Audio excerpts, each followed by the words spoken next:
Fala galera, bem-vindo à disciplina Resistência e Materiais, eu sou o professor Pablo Amorim. Dando continuidade na unidade 3, hoje a gente vai estar falando de tensões térmicas.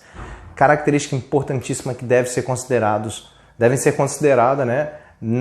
no dimensionamento nos seus projetos. Olha só, continuando aí no capítulo 4 do Hibbeler, tá?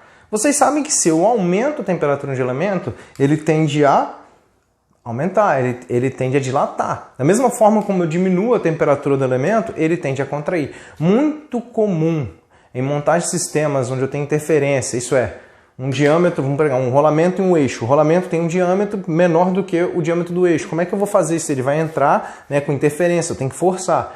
Mas também eu tenho que tomar certo cuidado com esses carregamentos que eu vou estar fazendo ali para não danificar o sistema. Então o que é comum? Resfria o eixo, ele reduz, ele tende a contrair, reduz o diâmetro, aquece o rolamento, tem vários métodos para isso, tá galera? Aquece o rolamento, ele dilata, dilatando o furo também, faz o encaixe quando os dois voltam à temperatura de equilíbrio, né? Eles tendem a ficar com aquele sistema como interferência, isso é importantíssimo, tá galera? E aí, ó, isso daí, galera, quando a gente faz isso, quando a gente aumenta a temperatura do material, cada material tem uma característica de dilatação ou contração. Isso daí, essa característica é dado pela propriedade do material denominada coeficiente de dilatação térmica, tá?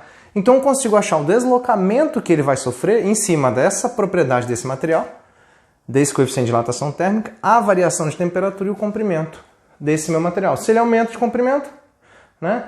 Se eu aumento a temperatura, ele aumenta o comprimento, se eu diminuo a temperatura, diminui o comprimento, tá? E devido a essa aumento de temperatura e redução de temperatura, pode ser geradas tensões térmicas. Exemplo, se eu tenho esse sistema aqui e ele sofre um aquecimento, ele tende a dilatar. Só que, por ele estar engastado na parede, vai acontecer o quê? Ele não consegue dilatar. E aí tem as paredes forçando contra ele. Ao forçar as reações, vai gerar reações térmicas, né? Então, se você tem uma estrutura, aumenta a temperatura nela, ela tende a dilatar, mas tem gente que não deixa, ela volta a comprimir, né? Ela sofre compressão. Isso é muito comum em sistemas, né?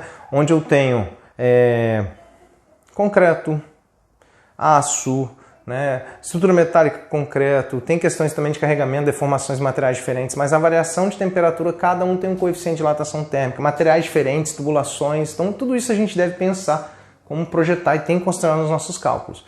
Porque se ele aumenta muito a temperatura e essas reações são excessivas, passando o ponto das tensões de escoamento, você tem deformação plástica, né?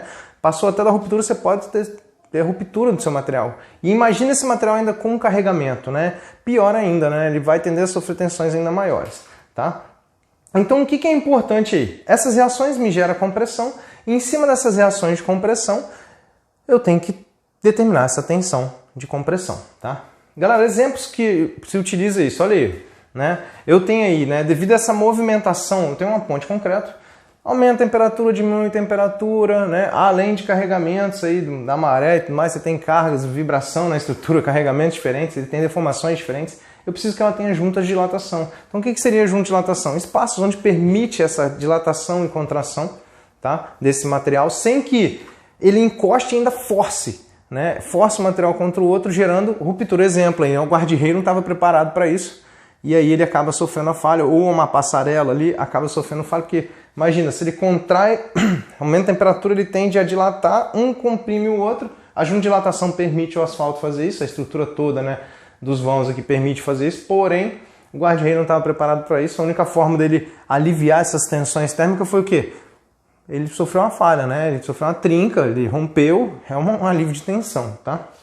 E aí também é interessante que alguns tipos de suporte permite, né, essa movimentação, como se estivesse assim, ó, movimentando livre ali, também permite, tá?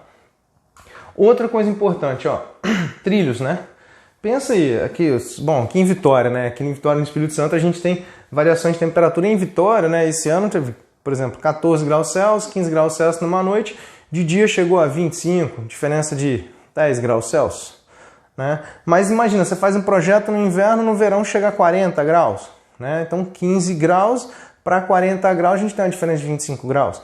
Imagina um país aí do norte, próximo aí aos polos, né? Temperatura altíssima, as montanhas e tudo mais.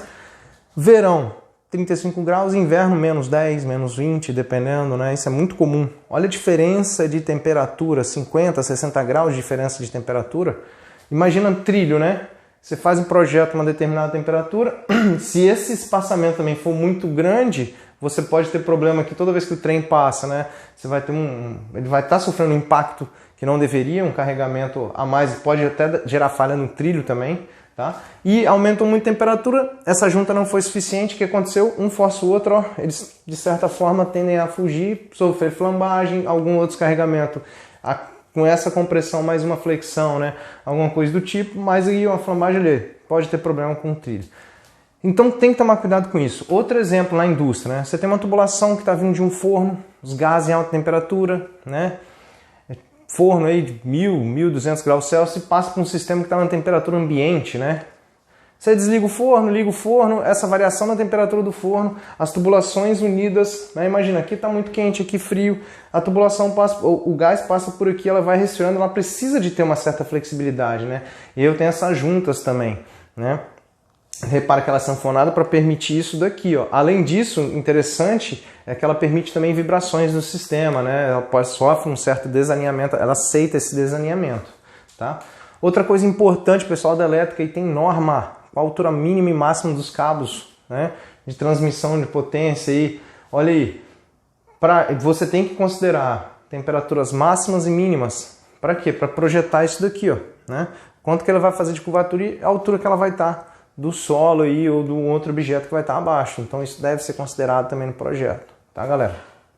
Então, voltando aí, como é que eu calculo a tensão gerada devido à diferença de temperatura nesse elemento? Primeiro, ele gera uma compressão no elemento todo, eu sei que RA vai ser igual a RB, então qualquer ponto que eu cortar aqui a carga interna é RA, tá? E aí eu tenho que o deslocamento total do meu elemento é o quê? Zero. Ponto A até o ponto B não muda nada. Ah, ele tendeu a dilatar, mas quem não deixou a parede contrai de novo, né?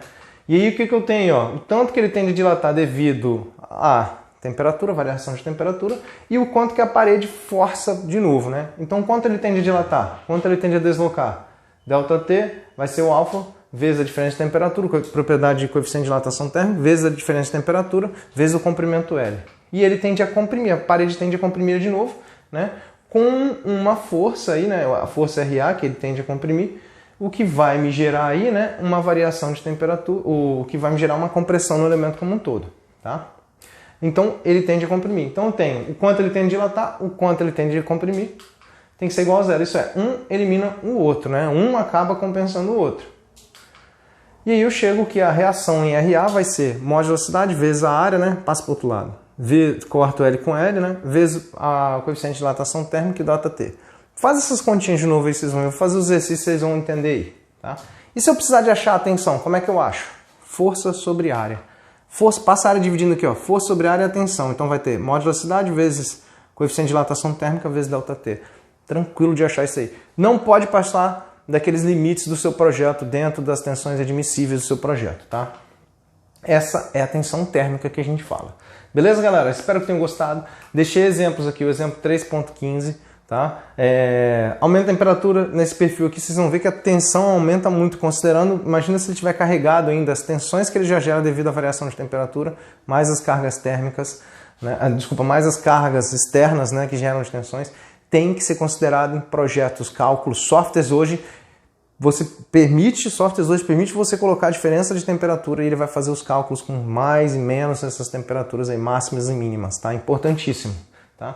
Deixei também parafuso, fixação, colunas, né? Diferentes materiais ligados um com o outro, também é importante vocês estarem fazendo. Beleza, galera? Espero que tenham gostado. Dá um like aí, qualquer dúvida eu estou à disposição. Bons estudos!